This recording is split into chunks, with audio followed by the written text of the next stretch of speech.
Also, talk about Pete Schrager leaving Good Morning Football.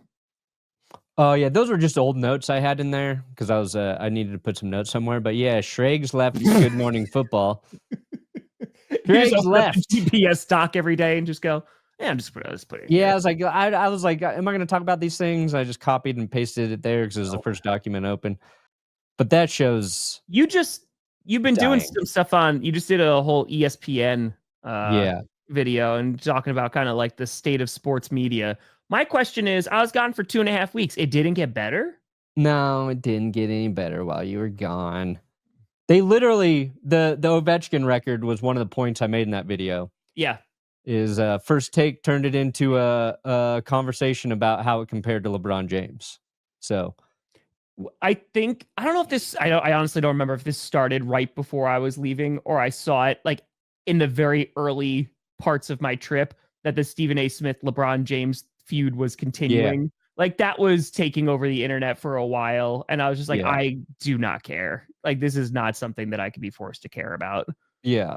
My Ever. point too, like the point I got to in that video is that there is a lot of good coverage on ESPN.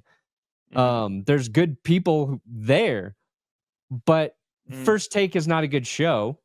Stephen A. Smith is the highest paid person there. So ESPN's telling us this is our best guy. Sure. And they have not made that show any better. Even with Shannon Sharp, like Shannon and Steven, they can have good conversations. They've done nothing to evolve that show. Yeah. And you're just force fed a bunch of bullshit during the daytime.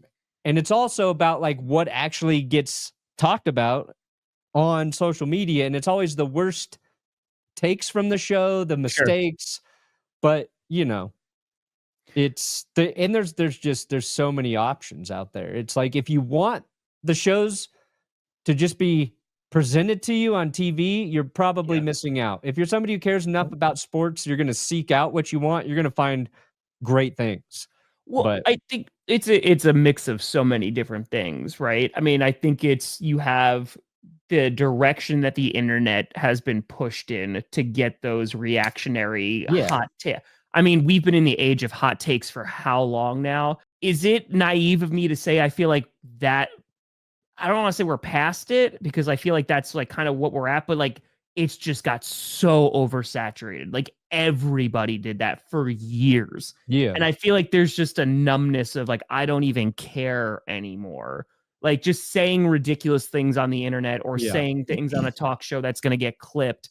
Like that's all you're looking for is these viral clips. But I feel like just even finding those has been more difficult within like sports media because it's just going over the top, over the top, over the top, over the top. And people are like, okay, well, this is just boring. I'm not getting actual analysis. I'm not actually getting like entertainment here. We're just like spitting out a bunch of stuff. So I think it's that direction, right? Because like this is what sells, this is what gets clicks. So everybody and their mother started doing that. And then at the same time, it's like what you said, the diversity in terms of like the options that you have. There's so many that you can go to YouTubers, you can go to podcasts, you can go to cable, you can go to just streaming shows. So I feel like it's a mix of everything. There's not this congregation of people that are watching like one program anymore, right? Like you and I, like Sports Center growing up was like the thing. I used to watch it just for at the end of the night, right? Or like just like watch recaps like with Berman, and it was just entertaining and it was also informative and it was just this perfect mix. But there also weren't a ton of options. Like there was post-game shows, like, you know, on all the major broadcasting networks, and then ESPN came in and was like, no, like we're also going to give you everything that happened in every NFL game because you couldn't watch what was going on in the Panthers-Falcons game because they weren't showing in your area and you had no way of getting it. You know what I mean? Yeah. It's like the state of it's similar to the way music is now. People say like there's no good music, and that's not true. There's so much music out there. It's just kind of harder to find. Like if you get if you're like Spotify is how I consume most of my music. And they recommend me, they're like, here's a sponsored recommendation. And it's almost always garbage ass bullshit I don't want to hear. But if I take the time to dig through music, like I find a lot through it.